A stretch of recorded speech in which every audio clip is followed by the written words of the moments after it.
Joseph Karsh was an Armenian-Canadian portrait photographer, best known for his various portraits of influential and famous individuals. Karsh got his start by assisting in his uncle's photography studio. Seeing great potential in his nephew, he arranged an apprenticeship with portrait photographer John Garrow in Boston.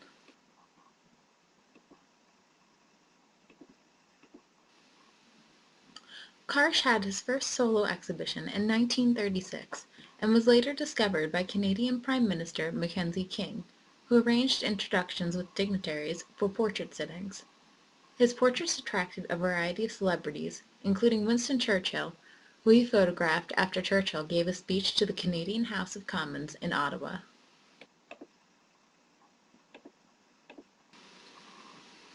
Karsh's image of Churchill is possibly one of the most reproduced images in history, and was on the cover of Life magazine when World War II ended. Titled The Roaring Lion, Churchill was in no mood to be photographed and only allowed Karsh 2 minutes to photograph him. Churchill refused to remove the cigar he was smoking during the session, so Karsh removed it for him, causing Churchill to scowl, thrust his head forward, and place a hand on his hip in anger. The image captured both Churchill and the attitude of England at the time perfectly, defiant and unconquerable.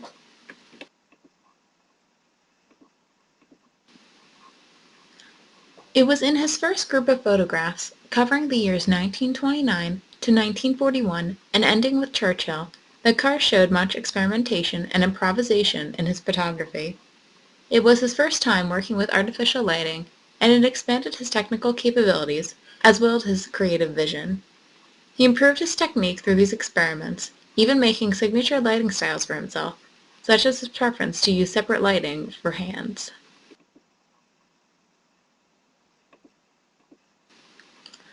After his years of experimentation and the subsequent fame he acquired after his portrait of Churchill, Karsh photographed a variety of important and influential people, including Ernest Hemingway in 1957, author of works such as For Whom the Bell Tolls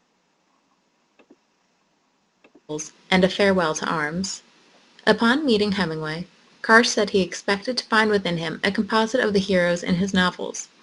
Instead, he said he found a man of peculiar gentleness, the shyest man I ever photographed, a man of cruelly battered by life, but seemingly invincible.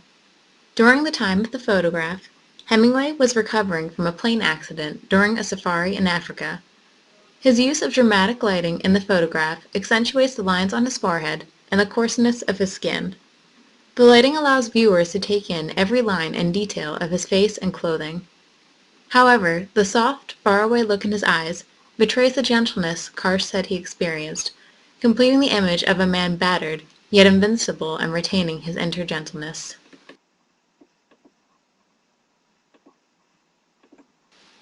In 1954, Karsh photographed painter Pablo Picasso, who was infamous for skipping portrait appointments. Karsh photographed Picasso at his ceramic gallery, and Picasso not only showed up on time, but he wore a new shirt for the occasion. Picasso was photographed with one of his ceramic works and can be seen looking straight into the camera, fist resting on his face. Through the use of side lighting, the vase in Picasso's face are lit prominently, while his left hand is almost completely obscured by darkness. The wall to the right and above Picasso brings texture to the photograph without distracting from its main subject. Karsh's ability to work in objects surrounding a challenging subject in order to complete the space proves his excellence in portrait photography.